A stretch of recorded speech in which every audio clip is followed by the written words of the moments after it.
ఒక ఉత్తర్వుతో 982 ఎకరాలు కొట్టేశారట.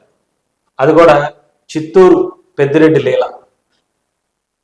ఆయన అంటే పెద్దిరెడ్డి అని తెలుసు కదా, పెద్దిరెడ్డి రామచంద్రారెడ్డి గారు వైఎస్ఆర్సీపీ పార్టీకి ఒక కీలకమైనటువంటి నాయకుడు, జగన్మోహన్ రెడ్డి గారికి బంధువు, అన్ని తానై చూసుకున్నటువంటి పెద్దిరెడ్డి రామచంద్రారెడ్డి గారి మీద ఒక ఉత్తర్వుతో 982 ఎకరాలు కొట్టేశారట.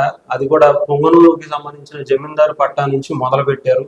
దాదాపు 1-2 కాదు, చిత్తూరు జిల్లా పొంగనూరు మండలం రాగానిపల్లిలో ఏకంగా 982 ఎకరాలు భూములను మొత్తం వాటి విలువ 100 కోట్లకు పైనేట.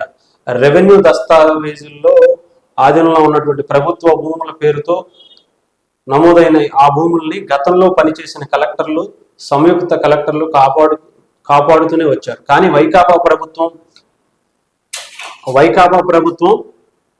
వైకాపా ప్రభుత్వంలో పనిచేసిన అధికారులు మాత్రం పెద్ద ఆయన అండ చూసుకొని రెచ్చిపోయారు. మనల్ని అడిగేది ఎవరులే అని మొత్తం భూముల్ని భూములుగా తేల్చేయడం ద్వారా 600 ఎకరాలకు పైగా భూములను పెద్ద ఆయన అనుచరుల చేతుల్లోకి వెళ్ళిపోయాయి. అంటే అధికారం ఉంటే ఏదైనా చేయొచ్చు అనేదానికి ఇది ఒక జస్ట్ ఉదాహరణగా, జస్ట్ ఒక ఊర్లో, పొంగనూరు అనే ఒక ఊర్లో అక్కడికి ఉన్నటువంటి భూముల్ని ఎంత ఈజీగా కొట్టేసుకున్నారో చూడండి. ఇన్ని సంవత్సరాల పాటు గవర్నమెంట్ దాన్ని కాపాడుకుంటూ వస్తుంటే ఒక్కసారి వైఎస్ఆర్సీపీ పార్టీ ఒక్క నియోజకవర్గంలో, ఒక్క విలేజ్లో చేసిన పని. ఇంకా రాష్ట్రంలో ఇలాంటి 900 ఎకరాలు ఎన్ని ఊర్లు ఉన్నాయో, ఎన్ని విలేజ్లు ఉన్నాయో, ఎన్ని నియోజకవర్గాలు ఉన్నాయో, ఎన్ని వేల ఎకరాలు, వాళ్ళు ఇన్ని లక్షల ఎకరాలు అనుకోవచ్చు చెప్పాలండి. ఇక్కడే 1000 ఎకరాలు కనిపిస్తుంటే దగ్గర ఇంకా అసలు రాష్ట్రం 175 నియోజకవర్గాల్లో ఎన్ని మండలాలు ఉన్నాయో, ఎన్ని ఎకరాలు కొట్టేశారు.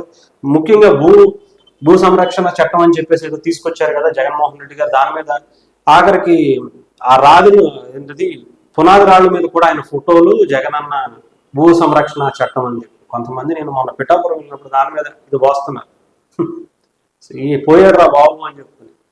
తాతలు ముత్తాతల కాలం నుంచి వచ్చినటువంటి ఆస్తుల దగ్గర ఆయన ఫోటోలు, ఆయన పేర్లు, ఇక్కడ నుంచి ఇక్కడ వరకు పాస్బుక్ల మీద కూడా ఆయన పేర్లు, అన్నిటి మీద ఆయన పేర్లే. ఇంకా పాస్బుక్లు అంటే ఇంకా తప్పదు కాబట్టి ఇంట్లో పెట్టుకున్నారు, కానీ పునాది రాళ్లే కదా చక్కగా పోసి పంపించారు. సో మనకైనా సిగ్గు ఉండాలి. అసలు ఎవరి భూమి, ఎవరి పేరు ఉండాలి, ఎవరు ఆస్తిపరుడు, వాళ్ళకి సంబంధించిన భూముల్లో వాళ్ళకి సంబంధించిన పాస్బుక్ల మీద మీ ఫోటోలు ఏంటండి? అసలు దిగిపోయాడు కాబట్టి సరిపోయింది, కానీ ఇలాంటి 1000 ఎకరాలు ఎన్ని కొట్టేశాడో తెలియదు ఇప్పటి వరకు. ఇవన్నీ కూడా టీడీపీ ప్రభుత్వం అయితే బయటికి తీసుకొచ్చే ప్రయత్నం చేస్తుంది. చూద్దాం. ఇవన్నీ కూడా చిత్తు పట్టాలపై హక్కు రాదని తెలియదా? ఏ కొత్త ప్రభుత్వంలోనూ తగ్గకుండా పెద్ద అనుచరులకు పందేదారం. అంటే ఆయన ఇంకా అధికారంలో ఉన్నాడు అనుకుంటున్నట్టు ఉన్నాడు. మెల్లగా వేస్తారు. ఒక్కసారి వేసిన తర్వాత ఇంకేం చేయలేము.